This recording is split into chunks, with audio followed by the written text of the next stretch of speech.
Hello, my name's Alyssa. I'm the host of Stories and Spoilers, the podcast, and I'm excited for this episode. This is perfect for autumn and honestly listening year round because this episode is diving into Blood Slaves with Markus Redmond. So, without further ado, for anyone who's a huge fan of an intense story, revenge, and vampires, this is Marcus. Marcus, tell them more about you. Uh, I'm just a guy. I wrote a book. It's very bloody. It's full of rage and revenge and horrific violence. So if you're into that thing, come spill blood with us. I am such a huge fan of your book. I genuinely feel like it's the perfect combination of Django Unchained meets Sinners. And I will not be spoiling either one of those movies for anyone who hasn't seen them. If you have not seen them, please see those movies. They are absolutely amazing. They are Oh, Southern Gothic meets the revenge plot we all want to see. But Marcus, I wanted to know a little bit more about you, what inspired you to write Blood Slaves, and how would you describe Blood Slaves to people who have not yet read it? Because it's pretty new. yeah. I think we've been out for about almost 4 weeks now. Mhm. It seems to be up steam, which is fantastic because I get to talk to folks like you.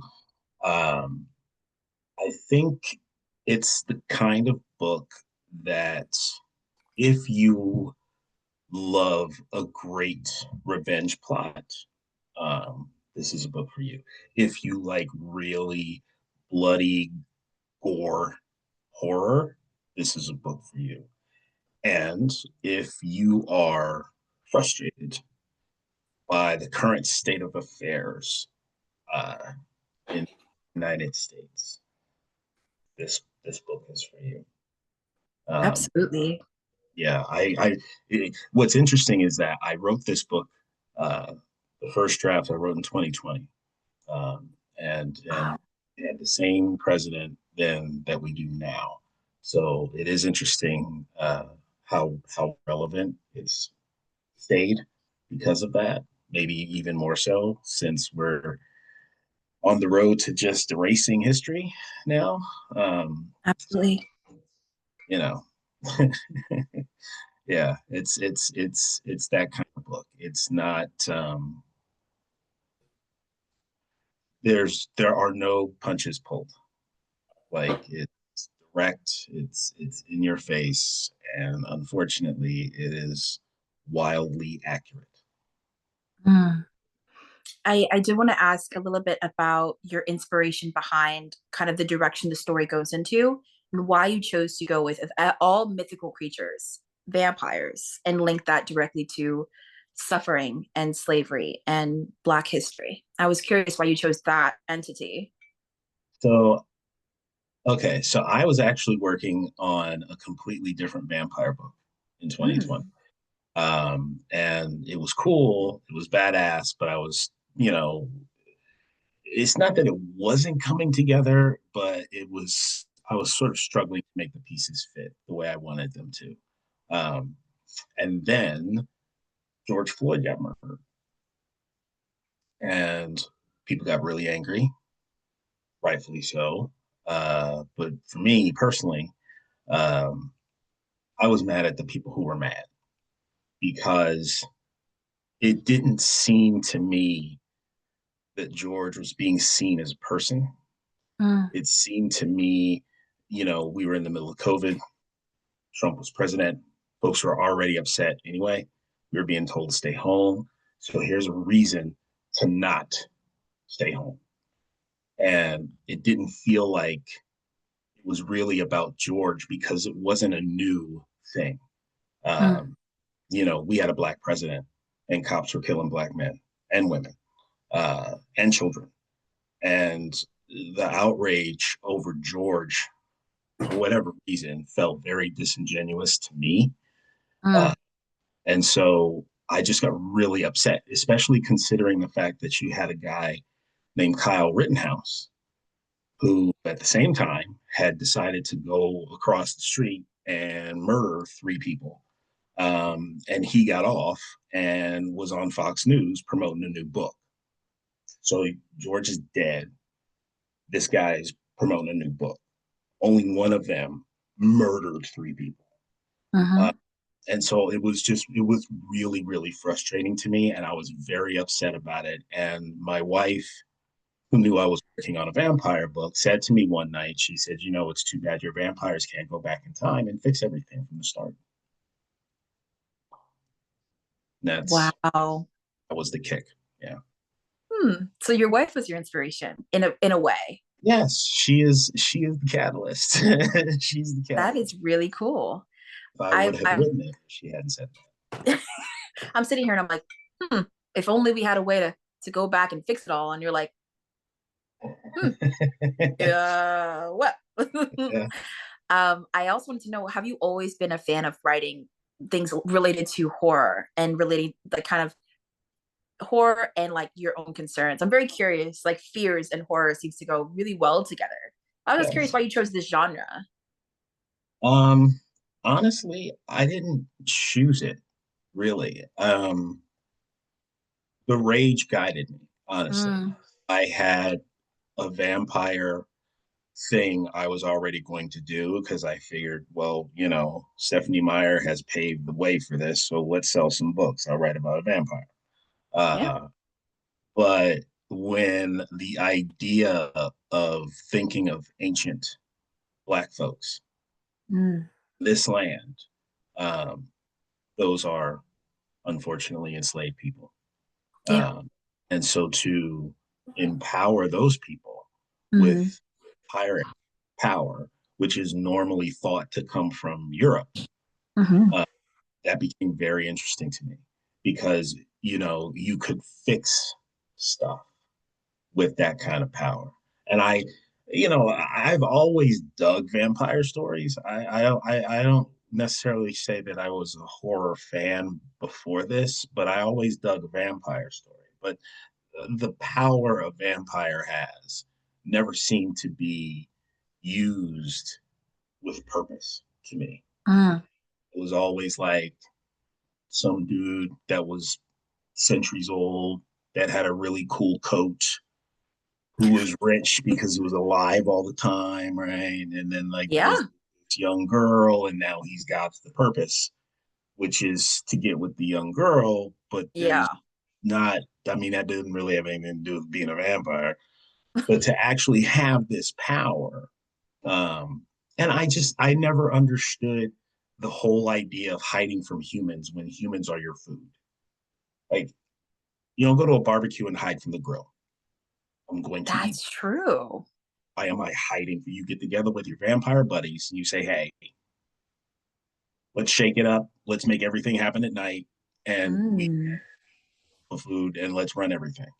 Um, so that reasoning played a part in how the whole thing came together. But honestly, it was really about how could slavery have been avenged? How could it have been stopped in its tracks before it turned into the actual industry it became in the 1800s, which is why I set it in 1710, because it hadn't become what we know of it to be yet, you know. And by the 1800s, you know, this was the United States of America that had happened in 1776. So putting all of the revenge and ending everything before the Civil War, 150 years before in 1710, well, that means the United States of America maybe never forms. mm. So if that Wow. never is the thing, what's the thing? So I also wanted to know, since this is a non-spoiler episode, we are not telling people about the spoiler amazing bits of Blood Slaves. I wanted to know, how would you describe your book? A little taste tester of the plot, if you will, to someone who has not yet read it but wants to read it. Like, oh, what you can expect. It's so hard to describe it, but how would you describe Blood Slaves without kind of giving them too much? so this is the elevator pitch that I give. Um, the book is about a slave named Willie who discovers in 1710 that vampires are not from Europe, they're from Africa. He meets the last one, he takes the blood, He builds a vampire army.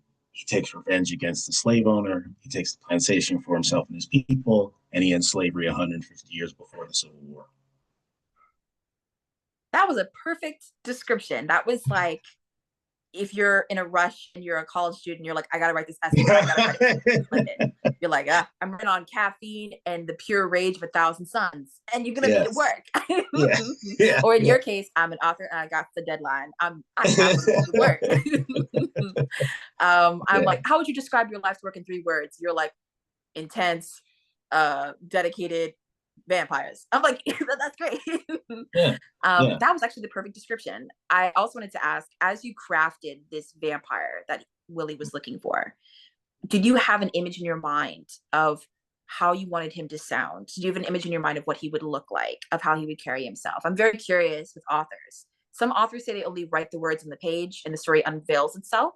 And for some authors, they have a very specific image in their mind of what they're trying to share with the readers. So I'm curious, are you a visual person when you were writing this? Or was it more like the story kind of unraveled for you, specifically this vampire element? Maybe a little bit of both. I think that I knew that Rafazi was not going to be a leader. I knew that about him. I knew that he was basically out for himself. He was whatever he needed to do for his own survival, that's what he was going to do, because the story, without giving away too much, is a redemption story for him. Even though he is not our main character, he's a very important character, and it's a redemption story for him. So I knew that about him, but then getting into the story itself and working out what the Remond tribe was, what they were, I knew I wanted them to be villainous and evil and not good, because the idea of fighting evil with evil really appealed to me, and I knew that would play into Gertie's character, because her whole thing is like evil. There's no good that can come from evil. So I wanted to sort of play with that concept, like what we think of as evil, what we are told is evil, what we're told is good, what gets upheld through scripture. Because, slavery was upheld through scripture, and scripture is good. And so is it? Like, what's really good and what's really evil? So a lot of that played into the creation of the Ramanga tribe. I love how you dove a little bit into this interpretation of evil and this interpretation of, like, whenever I've imagined vampires, I kind of almost imagine them as like animalistic, like in the sense of like it's about survival. Like, I never understood the romanticization of vampires. I'm like, your whole being is hunger, like your whole being is survival. Like, how can you fall in love with this? I'm so sorry, Twilight fans, but how can you fall in love with this 18-year-old girl? All you could think about is like, dang, I could really go for like a human sandwich. Like, it just, I never understood it. It's like I'm flirting with my entree. You know what I mean? Like the whole scene where he's like, I'm stronger than you. I've killed people. I'm super old. I'm sitting here and I'm like, and she's like, I know you've never hurt me. I'm like, I don't feel like that's how you would respond to like a predator, like an actual, like, I don't think that's how you would respond to a predator if he wasn't good looking. If he didn't have this like verbiage, if the package wasn't attractive, would it still be appealing? You know what I mean? Like, it's the same thing when you look at like images of how people describe like angels, like what they would look like, where it's like all these eyes and wings and things like that. If it's not this shining white man in the clouds coming down to find you, would it still be comforting? You know what I mean? Like, if a vampire was standing in a field, does it matter if he's in a suit or if he's sitting in the field and he's a slave and he's the one that you've been torturing and taking everything from? Would the man in the suit be more trustworthy, or would the guy in the field who you've tortured for so long be like, who do you feel like you have more control of right now? Like, it's all about this appearance or this package that this person comes in. So vampires, for me, it's crazy. You presented it in such a interesting way where it's like, okay, take an entire population of people who've suffered and give them power finally and give them some ounce of like control, what would they do with that? You know what I mean? Like, I don't think they would be negotiating with you. Like, I don't think they would be negotiating with their captors per se. Your book, oddly enough, I'd never read a tale like that before, where it was so haunting and layered. It wasn't just about suffering. It was about generational trauma. It was about pain. It was about like overcoming these things. It was about like, for once, vampirism wasn't necessarily like the flaw. It wasn't like, Right, I'm a vampire, I'm a horrible person, I can't live with myself, interview with a right, vampire. It's not like that. It's not right. like that. It was more than that. And I was like, this is really interesting. And I just think you did such an amazing job. Yes, this episode will be me fangirling. Yes. It's me. I'm like, finally, Blade with some substance. I'm like, this is fantastic. I have nothing against Blade. I don't. But there were certain scenes where I was like, I think I lost the plot. Like, what's going on here? But I don't know why, but I imagined Tony Todd for some reason as the ancient vampire. I don't know why, but I was imagining Tony Todd, the actor who played Candyman, as this vampire, the last of his kind. I don't know why. I think it was his voice. As I was reading your book, I was like, I could imagine that voice like coming from like I don't know, like a cave or something, and being like, come to me. I can see it. I can see it. And rest in peace. He did pass away, but in my mind, I'm like, man, he would have been an awesome vampire, like a voice as old as time.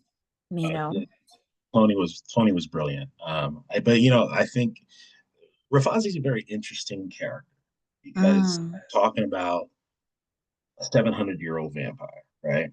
But you're also talking about a vampire who has literally been in hiding for centuries, who has not been feeding, who is weakened, who is small, who was, for lack of a better term, the runt of litter of the Ramunga tribe. Yeah. But he's the one that fathers everything, Mm-hmm. right? And what the hell? It's going to be a spoiler. He tells Willie, "I'm not a leader. You are the leader. You're the Mm. one that's going to lead because I am not a leader." So it's an interesting. It would be an interesting piece, I think, of an interesting character to cast because everything that you're describing is what you would think, you know, That's who you would ancient imagine. Yeah. vampire. But he's not quite that. Mm-hmm. Or is he? Because we have more books to come. So Indeed. I always love this concept of like the sire, or like the father of you, of the vampire you're following. And like, whenever, I feel this is a very common element. It was shown a little bit in Nosferatu, the most recent rendition, where it shows like, he says like, all I am is hunger. And you know what I mean? He's like, I can't, and she's like, you cannot love, you cannot care. He's like, you're right, I don't feel those things. Finally, like, to acknowledge like, yes, I understand the concept of time, like I right. understand the concept of that, but I am no longer attached to it. Like, that would be so cool to read that later on in your books, where it's like, okay, so much time has gone by and so much of history they see repeating itself. This sense of like, even though we've stopped it here, there is still so much hate and there is still so much discrimination and so much blood on everyone's hands. It's almost like time, like so many lives lost. It's almost like time, like it just is like Yeah, specks. You know what I mean? Like, you lived so absolutely. long and you suffered so much. I can't imagine the concept of writing that. Like, what would that would look like? You know. Also, like, the I don't want to spoil it, but so many characters are impacted by your choices in this first book. I'm curious to see where their lives lead later on, in the future, if they do survive to that point. Because I'm like, it. I'm trying to spoil it, but there is a scene in Sinners that made me think of your book. I literally had to reread your book and then rewatch that scene in the movie because it elicited the same feeling. And I was just um like, I got emotional watching it in theaters, and I got emotional reading your book because I was like, I'm getting the same like full shivers feeling of like, for anyone who's ever felt powerless, you know, and you just wanted to protect someone you love, or you just wanted to like rip apart this problem. Your book, in a very grisly way, does allow you to kind of live out that fantasy of like, if I could just go back in time and like help my family, help your ancestors, if I could just go back. And you had the strength to do that, which, and it's like, yeah, hell yeah, you know. So it's your book does provide that sense of almost like, instead of generational trauma, it's like generational healing, but also like generational rage. Like you learn about what your ancestors went through, and you're like, fuck that, and you wanna go back and you wanna help them, you know. So I was like, this is so freaking good. I wanted to know, was there any moments when you were writing where you were like heavily emotionally impacted, where you maybe had to take a break, or maybe you were like, dang, I need to see this on the silver screen, like I want to see this and I want my readers to experience this feeling? I'm very curious because your writing was so powerful, so I was wondering what it was like to write that. Um, I one of the traits I believe I have is I'm very good at compartmentalizing things. Mm. I know if I have a task, the task needs to get done, and I'll deal with whatever needs to be dealt with later. So writing the book was very much that for me, and because the book was, I didn't do an outline or note cards or any of that. I just Oh wow. wrote it. Yeah, because it was just it once my wife said to me what she said, I literally woke up the next morning and the story was downloaded into my head, and I just needed to get it out. And it was literally on a daily basis. Like I would write until I was tired, and then the next day, I mean, I wouldn't know when I went to bed what I was writing the next day. Oh Um, wow. and when I would wake up, it was there. And so I sort of kept doing that. And then when I would need to research things, I would research them because I knew Mm. what was coming. So it was very methodical, and it felt really good. There was a lot of sort of what's the what's the fancy term? The therapeutic. It's very Mm. therapeutic, to just sort of rip folks to shreds on paper. Um, Oddly enough, it wasn't until I had to write the letter to readers that I got really emotional. And it wasn't even writing it, it was when I read it aloud. Um, it took me 5 years to be able to read that letter without breaking down, because, you know, you spend so much time, or I spend so much time trying to rise above racism, right? Mhm. Victim, it's their problem. You know who you are. Uh, and you don't realize how much it actually affects you. And I really never took the time to take stock of it. I mean, obviously, I was aware of racism. I knew things that happened to me. My goal was to not let it get me down. Um, Mm. Writing this book sort of forced me to analyze those occurrences in my life. Um, and it all ended up in that letter. And like I said, I mean, I got to read it for the audiobook and I made through that, but it took years before I could actually read that without cracking. Wow. I did have a like a second to last question for you, but you honestly answered it for me, where I was just like, were there any parts of your book that you felt comfortable quoting or reading aloud to our listeners? But now I'm like, well, I don't want to make him cry. So I'm like, I don't want to break this man. No, So I'm good now. I'm happy okay. to read stuff. I'm good. I'm good. Okay. Is It there took a while. anything from the book? I had one author who was able to literally like they memorized a line from their own book where they were like, "Yeah, I have a favorite line," and they just verbatim like read it, and I was like, "Oh my god!" Like you are a genius. They were like, "I wrote the book 6 years ago, but if you need me to," and they were like, "We're out there." I was like, "Oh my gosh, that was so amazing." But in your case, is there anything that you want to read aloud from your book that you'd like to share with listeners? It's I hard because mean, you don't want to spoil anything, but is there I anything in your mind you're like, I want to share this part?